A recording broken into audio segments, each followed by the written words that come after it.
рехабилитација на овој потек се прави во должина од 2,6 км, кое што е под ингеренција на предпријатието за јавни државни патишта во корелација со локалната самоуправа. Имено, инвестирањето е околу 20 милиони денари, од кои што 10 милиони денари инвестира локалната самоуправа и 10 милиони денари јавното предпријатие за државни патишта. Ова е првата фаза на рехабилитација на овој потек Прилеп-Пештачко езеро, која се врши асфалтирање на овој дел, а втората фаза, каде што се прават велосипедски и пешачки патеки, тоа е направен проект кој што во наредниот период ќе го реализираме.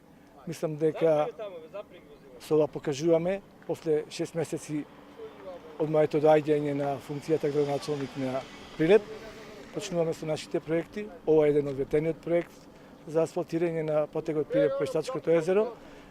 Во овој момент, како што кажав, ја реализираме првата фаза. Во текот на оваа година и дел од наредната година ќе реализираме втората фаза со пешачките патеки и велосипедските патеки на овој потек Прилеп-Пештачко езеро.